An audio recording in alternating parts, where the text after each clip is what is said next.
Good evening dear friends, कैसे हैं आप सब लोग। आई होप कि आप सब लोग अच्छे होंगे और मैं भी अच्छा हूँ। तो डियर फ्रेंड्स, आज जो है हम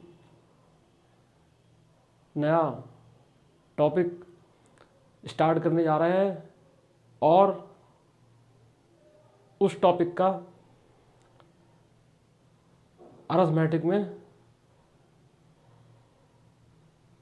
अर्थमेटिक के सभी चैप्टर्स में बहुत ज़्यादा योगदान रहता है। जैसे कि परसेंटेज का योगदान रहता है, रेशियो का योगदान रहता है, ऐसे ही इस चैप्टर का योगदान बहुत रहता है। और इस चैप्टर का नाम है एवरेज, औसत। तो प्यारे दोस्तों, पहले हम एवरेज के कंसेप्ट को समझेंगे।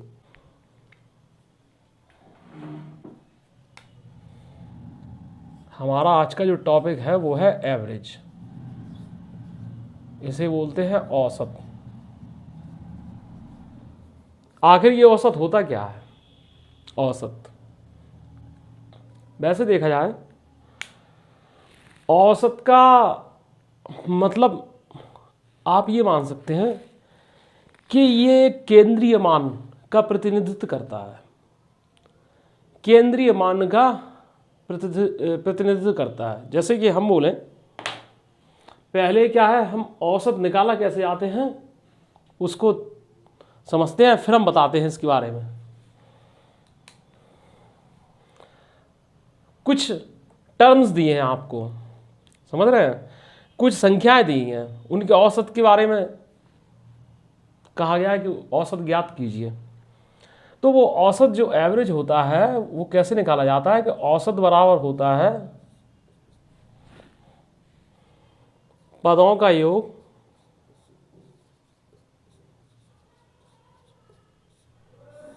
बटे पदों की संख्या। यानी कि जितने टर्म्स आपको दिए हैं, जितनी की पद दिए हैं, उनका सम कर दीजिए और उनमें जो है जितने टर्म हैं उनसे भाग दीजिए, तो एवरेज निकल आएगा। एवरेज इक्वल टू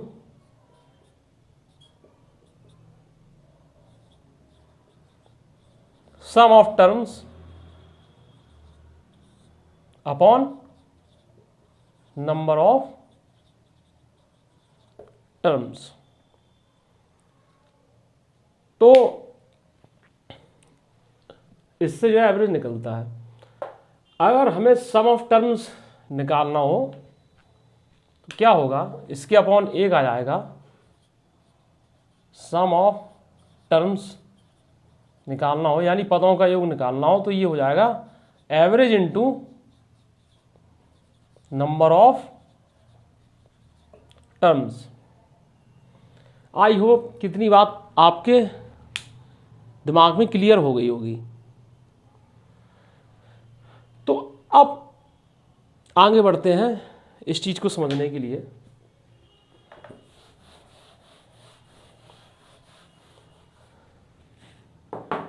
जैसे बोल दिया जाए,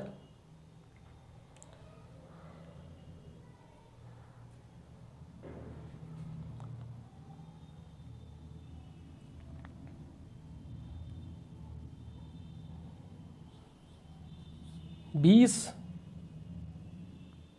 मिठाई के पीस,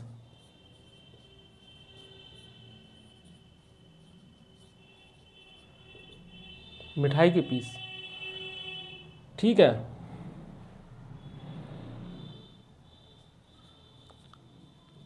चार बच्चों में बांटे जाते हैं।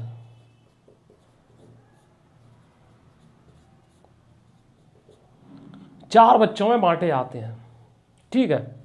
20 मिठाई के पीस 4 बच्चों में बांटे जाते हैं। बात समझिएगा, ये अभी आप ये लिखा है कि 20 मिठाई के पीस 4 बच्चों में बांटे जाते हैं। ये नहीं लिखा है कि बराबर बांटे जाते हैं, 4 बच्चों में बांटे जाते हैं। तो प्रत्येक बच्चे को, ठीक है, औसत कितने पीस मिलेंगे। ठीक है, समझ रहे हैं इस बात को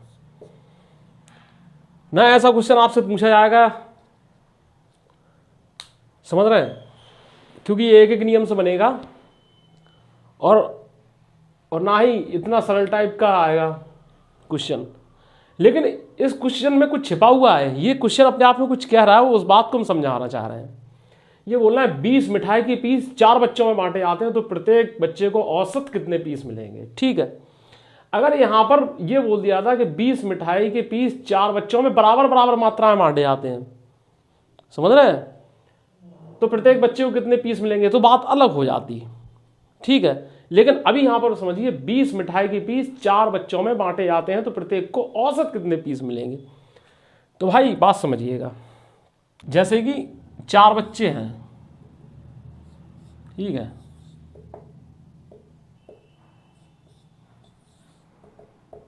इस तरीके से, ठीक है, बैठे हुए हैं और जो है इनके पास जो है मिठाई का डिब्बा रख दिया गया। ठीक है, रख दिया गया और बांटा गया। तो यहां पर लिखा है 20 मिठाई के पीस 4 बच्चों में बांटे जाते हैं। तो इसका मतलब यह है कि 20 मिठाई के जो पीस हैं जब इनमें बांटे जा रहे हैं तो वो किसी भी मात्रा में बट सकते हैं, किसी मात्रा में बटेंगे। ठीक है, जैसे ये मान लो ये बच्चा बहुत तेज है, ये वाला, ठीक है, इसने क्या है गया और 6 पीस ले लिए। ठीक है, या ये मान लीजिए इसने 10 पीस ले लिए। ठीक है, ये बच्चा जो है इसको देख के, ये वाला बच्चा ये भी जल्दी से गया और इसने 7 पीस उठा लिए। ठीक है, या 7 नहीं, आप इसे 6 पीस मान लीजिए। अभी बात को देखिए, जो हम कहना चाह रहे हैं वो समझिएगा। तो 10 6 16 पीस हो गए।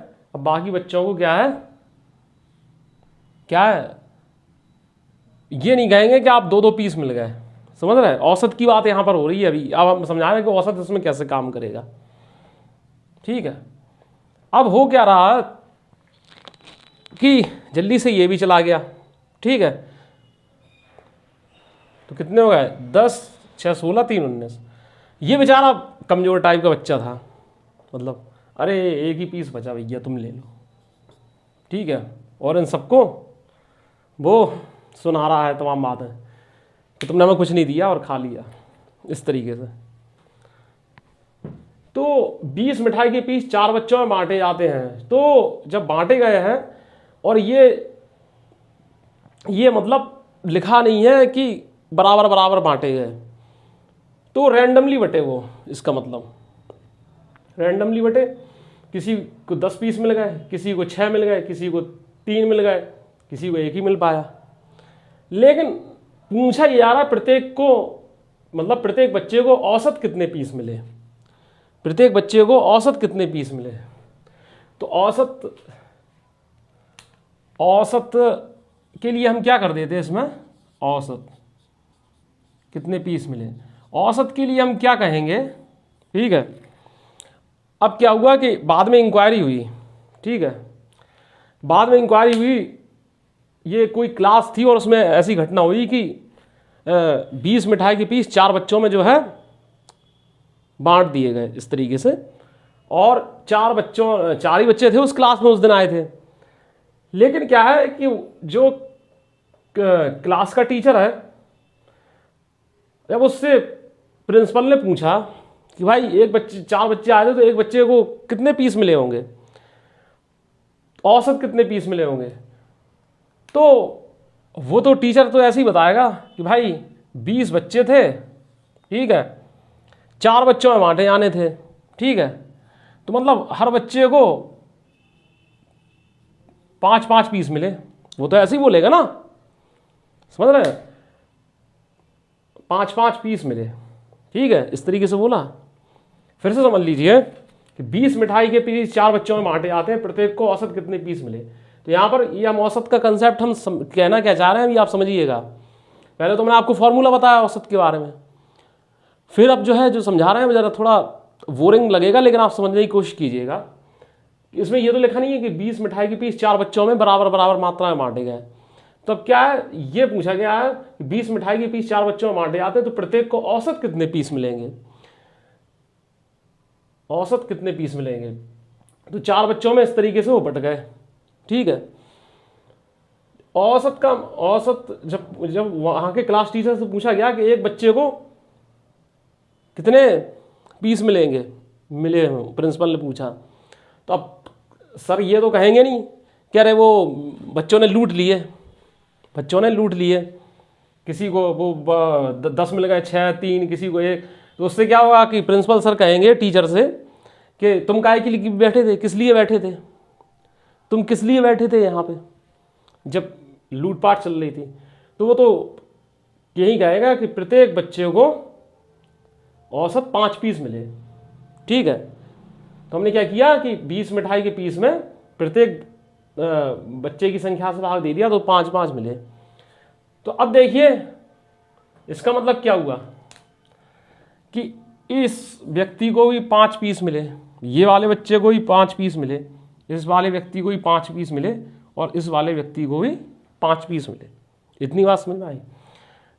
तो इससे एक बात क्लियर क्या हुई कि औसत का मतलब होता है प्रत्येक का बराबर बराबर हिस्सा, ठीक है। औसत का मतलब क्या होगा, प्रत्येक का बराबर बराबर हिस्सा। ये बात औसत का क्लियर हुई। तो इससे एक कंसेप्ट आप, औसत का तात्पर्य क्या हुआ, तात्पर्य क्या हुआ, प्रत्येक का समान हिस्सा, ठीक है, समान हिस्सा। इस तरीके से प्रत्येक का समान हिस्सा। तो इतनी बात आपके दिमाग में आ गई होगी, क्लियर हो गई होगी ये चीज है। तो ये क्या है, जनरली औसत के बारे में आपको एक छोटी सी स्टार्टिंग की जानकारी दी, जो कि शायद आपके दिमाग में थोड़ा सा क्लिक कर सके कि औसत क्या चीज है।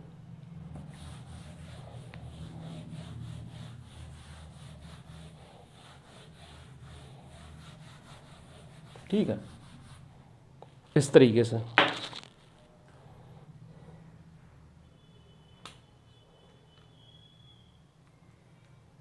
अब जैसे इसको एक अलग तरीके से आप समझ सकते हैं कि एक क्लास में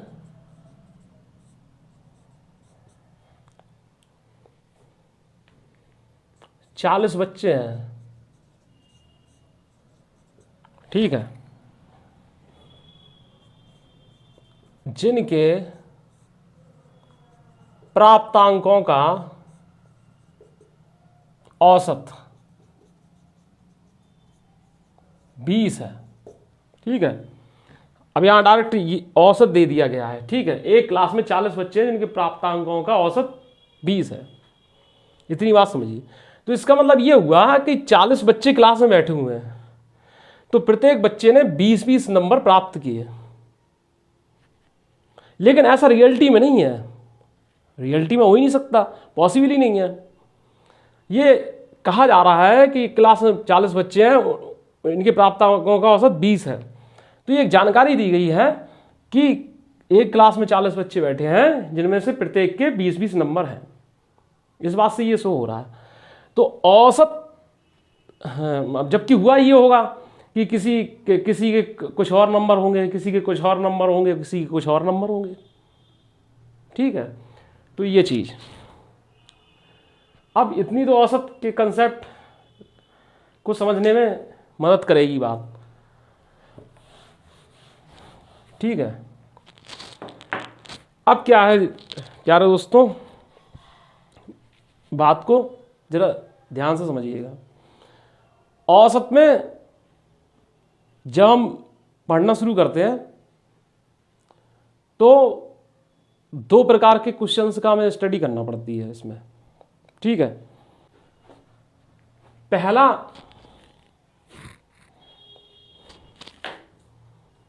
पहला कंसेप्ट क्या होता है इसमें, औसत को पढ़ने के लिए क्या होता है कि पहले तो क्या है, औसत पर जो है कैलकुलेशन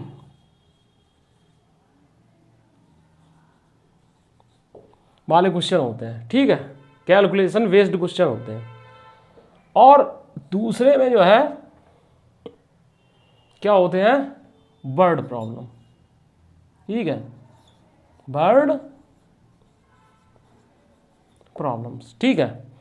यानी पहले में या तो इसमें ऐसे क्वेश्चन आते हैं मतलब जिनमें कैलकुलेशन वाले होते हैं, जैसे इनका औसत ज्ञात कीजिए, इतनी सम संख्याओं का औसत ज्ञात कीजिए, ठीक है, इतने नंबर्स का औसत ज्ञात कीजिए, इस तरीके से। और वर्ड प्रॉब्लम ये होती है कि सवाल दिया रहेगा आपको कि ऐसे से ऐसा है, जानकारी दी रही होगी, आंकड़े दिए होंगे, बात कही गई होगी अपनी, और कुछ कहा जाएगा और औसत निकालने के लिए कह दिया जाएगा, और औसत दिया जाएगा तो और कुछ सम निकालने के लिए कह दिया जाएगा, कुल योग, या कुछ का औसत दिया जाएगा, कुछ का पूछा जाएगा। इस तरीके के तमाम क्वेश्चन होंगे, जब हम सॉल्व करेंगे तो पता चलेंगे। और औसत का एक शब्द और होता है जिसे हम बोलते हैं माध्य, समझ रहे हैं, माध्य। तो माध्य का मतलब औसत होता है, औसत या माध्य एक ही शब्द है, ठीक है, इनमें कोई शक आपको नहीं रखना है दिमाग। तो इसमें क्या है, पहले हम कैलकुलेशन वाले क्वेश्चन बनाना सीखेंगे, उसके बाद वर्ड प्रॉब्लम्स पर आएंगे। और क्वेश्चन चूंकि हम आरआरबी 2024 वाली बुक से बनाना सीख रहे हैं, आरआरबी यूथ पब्लिकेशन की जो बुक है उससे हम क्वेश्चन बनाना सीख रहे हैं, तो उसमें वैसे भी कैलकुलेशन से ही स्टार्ट है टाइप फर्स्ट में।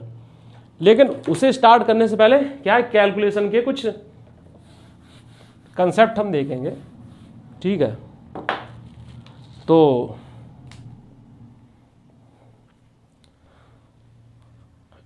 क्या है कि अब जो हम बताने जा रहे हैं कुछ चीज़ें, उन्हें आप अच्छे से नोट्स बनाकर हेडिंग वाइज अच्छे से लिखिएगा और अपने दिमाग में कैद कर लीजिएगा, ठीक है। तो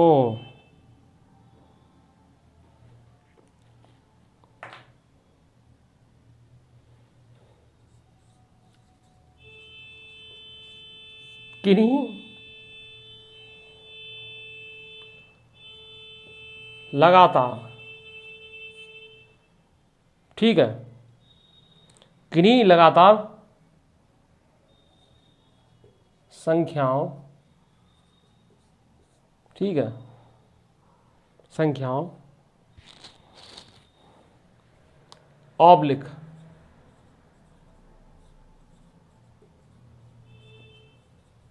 सम संख्याओं ऑब्लिक विषम संख्याओं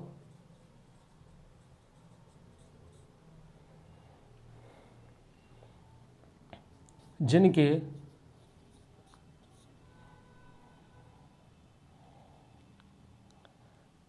प्रत्येक दो पदों के बीच का अंतर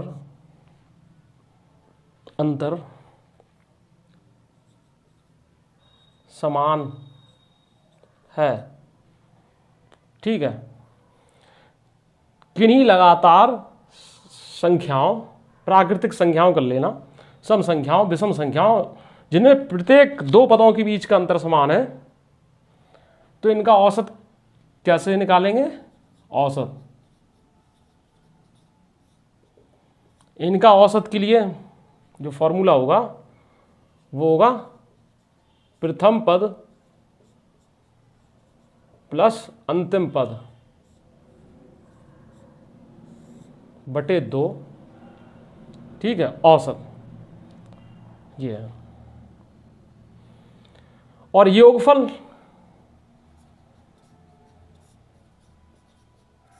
ये लगातार संख्याएं दी हैं, चाहे वो सम संख्याएं हैं, चाहे विषम संख्याएं हैं या क्रमागत संख्याएं, ठीक है, जिनमें प्रत्येक दो पदों के बीच का अंतर समान है। तो क्या है, उनका औसत क्या होगा, प्रथम पद प्लस अंतिम पद बटे 2, ठीक है। और योगफल समझिएगा, योगफल बहुत अच्छा फॉर्मूला है, ध्यान समझिएगा। अभी क्या है कि आप इसको पढ़ते जाइए, समझ रहे हैं, फिर हम इसको एग्जाम्पल के थ्रू समझाएंगे। योगफल, योगफल क्या होता है, प्रथम पद। देखिए योगफल के लिए हमने क्या बताया था आपको, जब स्टार्टिंग में हमने आपको फॉर्मूला बताया था तो ये बताया था कि योगफल अगर बोल दिया तो औसत इंटू पदों की संख्या, औसत इंटू पदों की संख्या। ये हमने जो है योगफल के लिए आपको फॉर्मूला बताया था। तो औसत क्या है, प्रथम पद प्लस अंतिम पद बटे 2, ठीक है। अब पदों की संख्या क्या है, पदों की संख्या देखिए, पदों की संख्या, पदों की संख्या अगर आपको मालूम है कि 10 है 12 है तो पदों की संख्या आप लिख देंगे। लेकिन कई क्वेश्चन ऐसे होते हैं जिनमें पदों की संख्या पता ही नहीं होगी, या इस तरीके से व्यवस्था है कि आपको पदों की संख्या समझ में नहीं आ रही क्या है। तो उसमें क्या होता है, पदों की संख्या अंतिम पद माइनस प्रथम पद, ठीक है, बटे क्या है, सर्वांतर, ठीक है। सर्वांतर मतलब दो पदों किसी इस मतलब जो सीरीज जो आपके सामने प्रस्तुत है उनमें कोई से भी दो पद हो, उनके बीच का अंतर जो है सर्वांतर कहलाता है। सर्वांतर, ठीक है, +1, ठीक है, इतना ये पदों की संख्या होती है। आप अलग से ऐसे नोट्स के रूप में भी लिख सकते हैं कि योगफल प्रथम पद प्लस अंतिम पद इंटू पदों की संख्या। और पदों की संख्या निकालने के लिए डियर फ्रेंड्स हमने फॉर्मूला क्या बताया, पदों की संख्या निकालने के लिए पदों की संख्या यानी नंबर ऑफ टर्म्स, ठीक है, नंबर ऑफ टर्म्स। तो क्या हो जाएगा, last term minus first term upon common difference. या कॉमन डिफरेंस का मतलब जो आपको सामने जो सीरीज दी गई है उसके किन्हीं भी दो पदों के बीच का अंतर इसके +1, ठीक है। ये पदों की संख्या है, ठीक है। ये चीज़ दिमाग में एकदम फ्रेम कर लीजिए, और फ्रेम करने की कोई ज़रूरत नहीं है, केवल आप इसे समझ लीजिए, आपका काम बन जाएगा, ठीक है।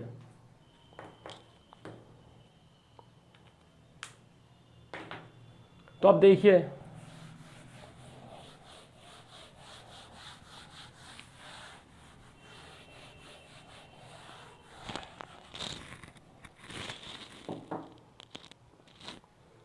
जैसे कहा जा रहा है कि 1 + 2 + 3 + 4, ठीक है, ऐसे करके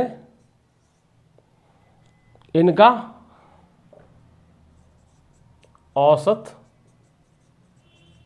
तथा योग बताइए, ठीक है, योग बताइए। 1 से शुरू है, ठीक है, 1 से शुरू है। तो प्यारे दोस्तों हमने अभी आपको बताया है कि औसत के लिए क्या करेंगे, औसत के लिए प्रथम पद प्लस अंतिम पद बटे 2 यानी 11/2 = 5.5, ठीक है। योगफल के लिए क्या करेंगे हम इसमें, योगफल के लिए क्या करेंगे, योगफल के लिए देखिए 1 + 10/2 ये तो हो गई औसत, इससे तो औसत निकल आएगा, इनटू पदों की संख्या, इसमें पदों की संख्या से गुणा कर देंगे। तो अब ये चूंकि आपको पता ही है कि पदों की संख्या 10 है, आप लिख देंगे, ठीक है, पदों की संख्या आप लिख देंगे, और अगर नहीं होती पता तो हम आपको फिर बताते। 10 पद है, ठीक है, तो पदों की संख्या कितनी होगी 10, तो कितना हो जाएगा, ये 11 ये बन जाएगा, और ये 2 पंचे 10, तो 55 हो जाएगा, ठीक है। ये मिला कि नहीं मिला?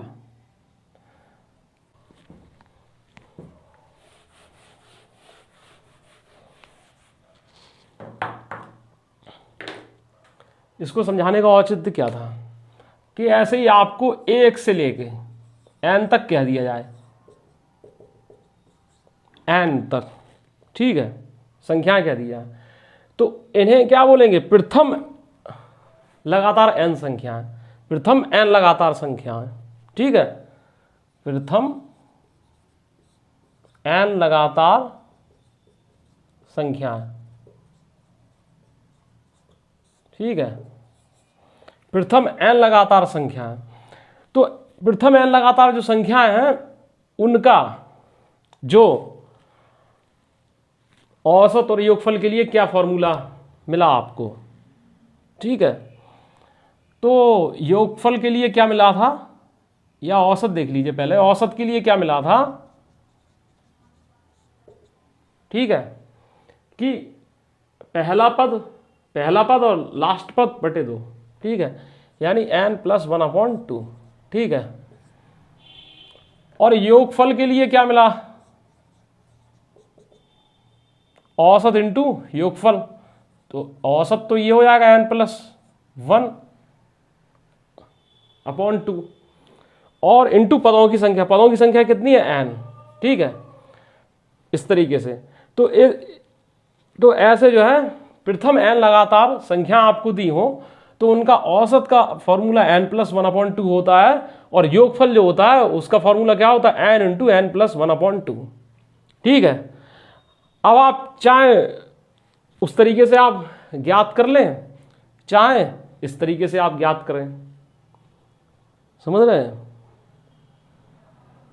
तो आपके सामने जो है आंसर आ जाएगा।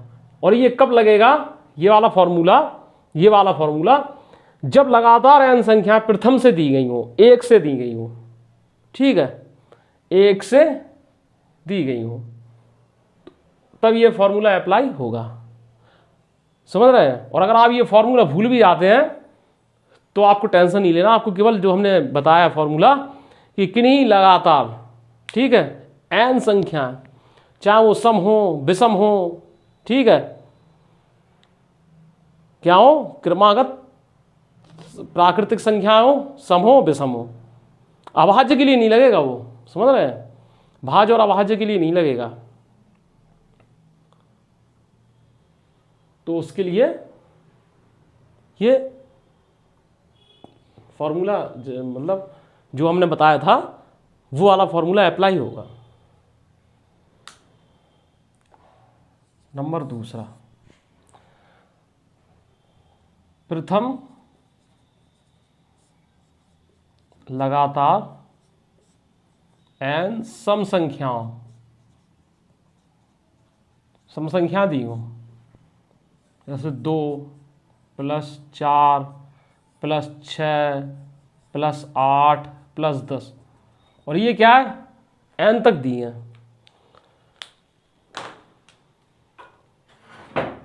तो इनके लिए भाई क्या व्यवस्था बनेगी, सम संख्या है, इसके बाद 12 है, फिर 14 है, n तक दिया है, तो इनका जो औसत निकलेगा वो क्या होगा,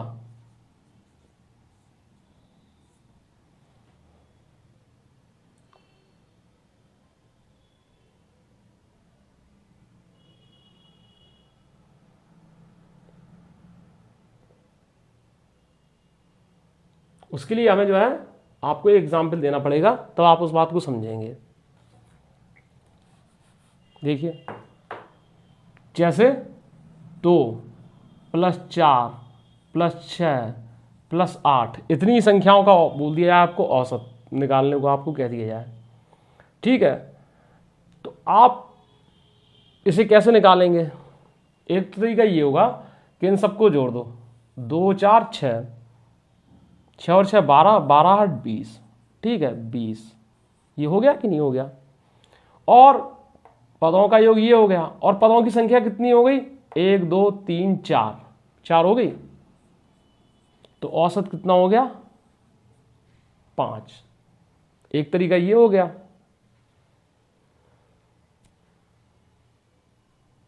दूसरा तरीका क्या होगा इसके लिए? इसके लिए दूसरा तरीका क्या होगा कि प्रथम पद, ठीक है, औसत निकालने का दूसरा तरीका क्या होगा? प्रथम पद और लास्ट पद बटे 2, 10/2 तो 5 हो जाएगा, ठीक है। और योगफल, योगफल के लिए डियर फ्रेंड्स हम क्या कर देंगे कि पदों की संख्या कितनी है? 1 2 3 4, ठीक है, तो 20 आ ही जाएगा। तो इससे क्या क्लियर हुई बात? इससे क्या क्लियर हुई बात कि 1 2 3 4, 4 पद थे, 4 पद थे, तो औसत कितना आया? 5, ठीक है। तो यहां देखिए n पद हैं, तो औसत कितना आएगा? n+1। देखिए यहां पर 4 पद थे, 1 2 3 4, सम संख्याओं की लगातार प्रथम लगातार n सम संख्याओं के लिए अप्लाई होगा। ये प्रथम लगातार n सम संख्याओं के लिए आपने देखा कि जब पद 4 थे तो औसत कितना आया? 5, यानी संख्याओं की इतनी संख्या है ना, उससे 1 ज्यादा। तो यहां क्या है कि पद कितने हैं? n है कि नहीं? देखिए प्रथम लगातार n सम संख्याओं में कितना है? 2 4 6 8 10 और n है। तो औसत क्या होगा? इससे औसत क्या निकलेगा प्यारे दोस्तों? मनीमन बोलिए अपने, n+1, ठीक है, n+1 निकलेगा। और योगफल, योग औसत में संख्याओं की संख्या से गुणा, तो n × n+1, ठीक है।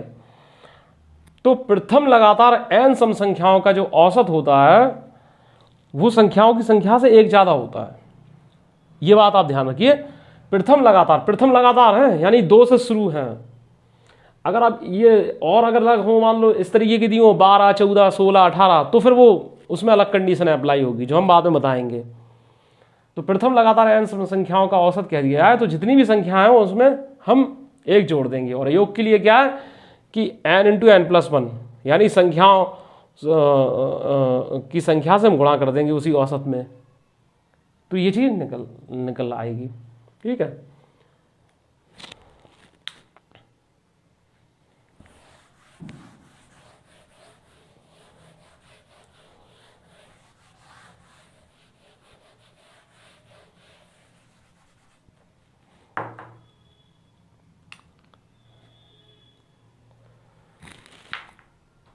अब देख लीजिए, प्रथम लगातार n विषम संख्या दी हो, ठीक है, प्रथम लगातार n विषम संख्याएं दी हो। कैसे दी हो? विषम संख्याएं देखिए कैसे होती हैं, 3, ठीक है, 1 हो जाएगी, 1 3 5 7 हो जाएगी, ठीक है, 9 हो जाएगी, और n, इनका औसत क्या होगा? प्रथम लगातार n विषम संख्या, मतलब 1 से शुरू करते हुए, प्रथम अगर शब्द आ जाए तो समझो 1 से शुरू करते हुए। तो प्यारे दोस्तों इस बात को समझिएगा, अगर ये यहां तक बोल देते 1 + 3 + 5 + 7, इनका औसत बताइए। तो औसत के लिए हम क्या करते, इनका योग करते पहले, पदों का योग बटे पदों की संख्या। तो 3 और 1 4, 4 5 9, 9 7 16, ठीक है। और पदों की संख्या कितनी है, 1 2 3 4, ठीक है। 4 से हम भाग देते तो 4 चौके 16, यह आ जाता कि नहीं। और देखिए प्यारे दोस्तों, एक बात को ध्यान रखिएगा कि अगर आपको कहीं भी समझ में नहीं आता है तो आप प्लीज़ कमेंट्स बॉक्स में जाकर कमेंट्स जरूर लिख दीजिए कि इस टाइम पर हमें ये वाला सवाल समझ में नहीं आया या ये हमें कंसेप्ट समझ में नहीं आया। तो नेक्स्ट क्लास में आपको वो अच्छे से समझा दिया जाएगा।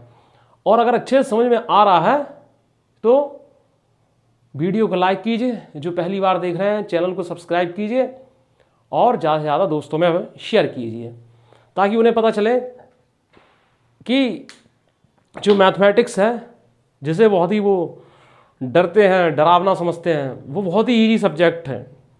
अगर कंसेप्ट सही तरीके से समझ में आ जाए तो कोई भी सवाल चुटकियों में बन सकता है।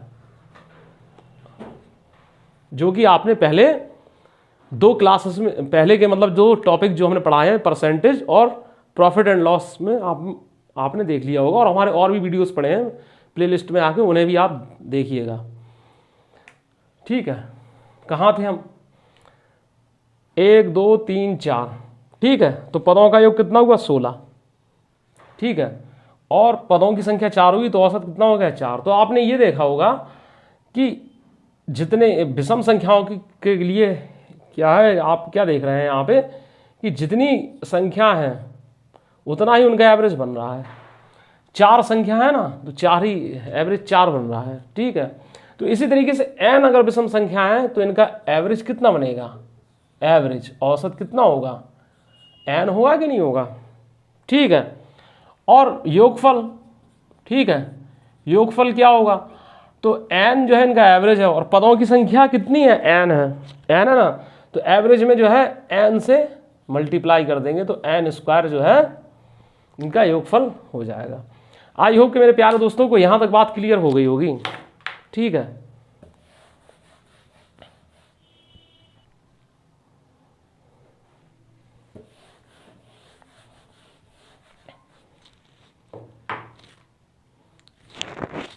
इसी तरीके से प्यारे दोस्तों क्या दिया हो आपको, अब आते हैं वर्ग और घन की कंसेप्ट को भी हम समझ लेते हैं कि प्रथम लगातार n संख्याओं के वर्गों का औसत तथा योगफल। औसत के साथ हम प्रत्येक में योगफल के बारे में ही चर्चा कर रहे हैं, ठीक है। औसत तथा योगफल, ठीक है। तो वर्गों का औसत तथा योगफल, तो देखिए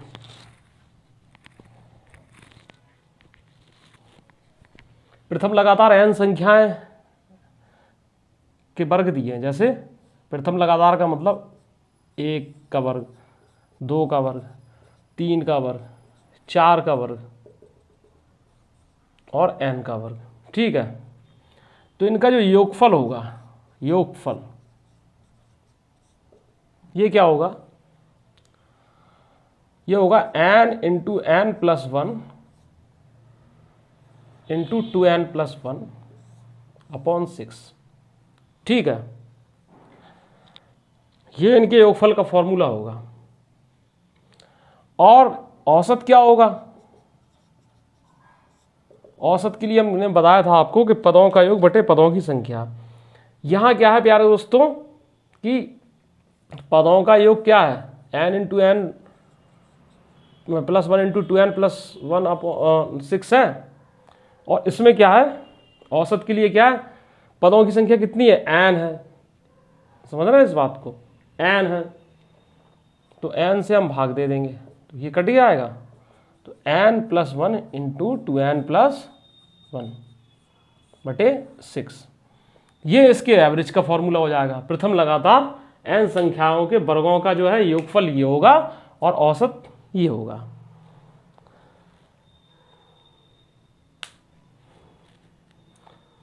प्रथम लगातार ये सब प्राकृतिक संख्याएं ही हैं, समझ रहे हैं, प्राकृतिक संख्याएं ही हैं। इस तरीके से प्रत्येक में प्राकृतिक प्राकृतिक लिख के चलिएगा, ठीक है। और जहाँ संख्या 0 से स्टार्ट हो रही हो, कहीं ऐसा क्वेश्चन आ जाएगा तो वो फिर पूर्ण प्राकृतिक में आ जाएगी, तो उसके लिए भी कोई विशेष कॉन्सेप्ट नहीं होगा, ठीक है, थोड़ा ही बहुत हेर फेर होगा।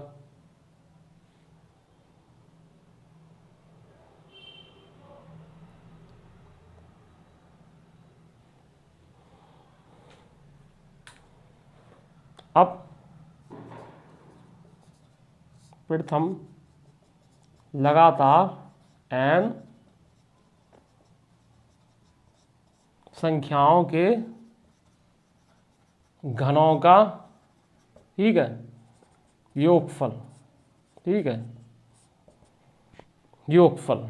तो क्या होगा, n into n plus 1 upon 2 इसका पूरे का स्क्वायर, ठीक है। अब देखिए डियर फ्रेंड्स, इसको हम ऐसे भी लिख सकते हैं कि n square into n plus 1 का होल स्क्वायर अपॉन 4, ये लिख सकते हैं। औसत क्या होगा, क्योंकि संख्या n है तो इसमें क्या है, हम n से हम भाग दे देंगे, क्या मिल जाएगा प्यारे दोस्तों, n इंटू n प्लस 1 का होल स्क्वायर अपॉन 4 या n into n plus 1 upon 2 का स्क्वायर, इस तरीके से, ठीक है, ये औसत होगा।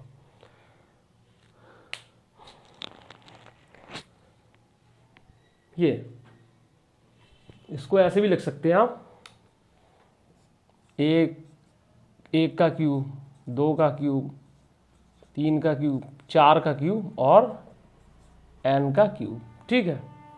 इस तरीके से अगर कह दिया जाए तो ये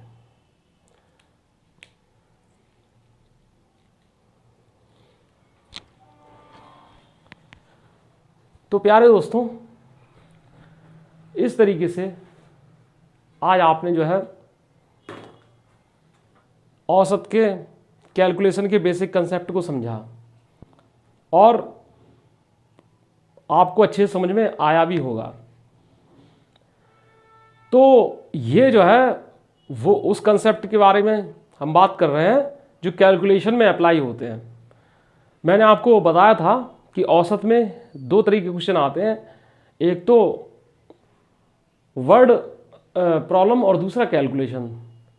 तो पहले हम कैलकुलेशन से स्टार्ट करते हैं और कैलकुलेशन वाला जो है स्टार्टिंग में टाइप फर्स्ट में जो है आपकी बुक में दिया भी है, तो उसको पहले हम कैलकुलेशन वाले को करेंगे, फिर उसके बाद वर्ड प्रॉब्लम वाले पे आएंगे।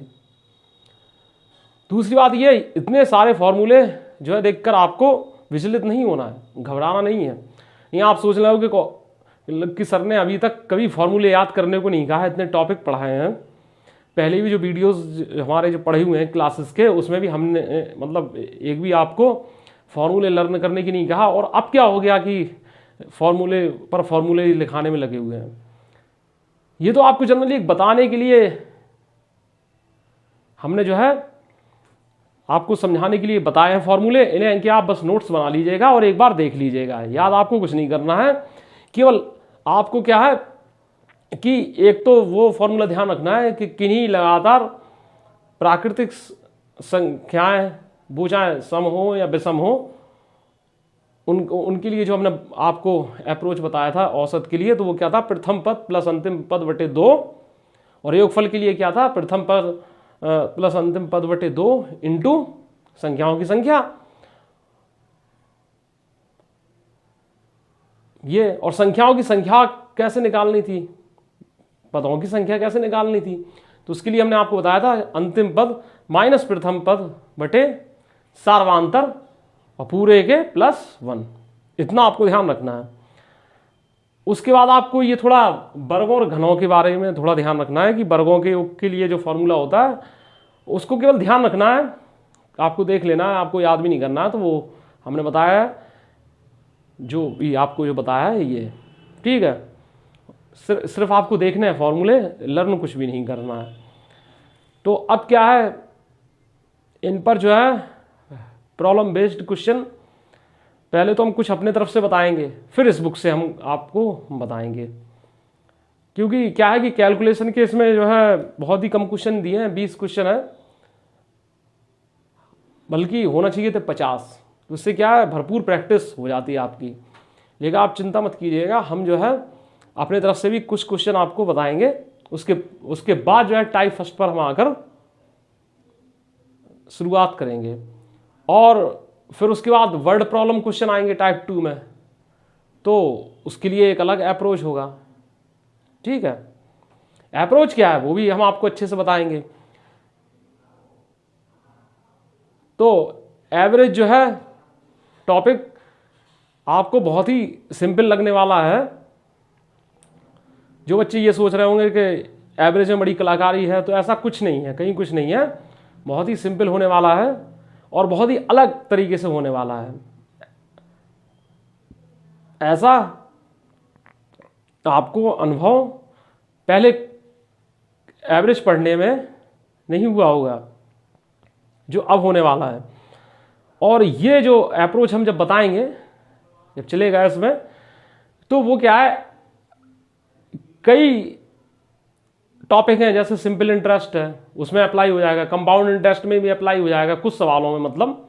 और जो हमने अभी छोड़ दिए थे कुछ सवाल प्रॉफिट एंड लॉस के, तो उसमें भी जो है इसका अप्रोच अप्लाई होगा। तो आज के लिए बस इतना ही, मिलते हैं नेक्स्ट क्लास में। तब तक के लिए खुश रहिए, स्वस्थ रहिए। Good bye, see you again letter.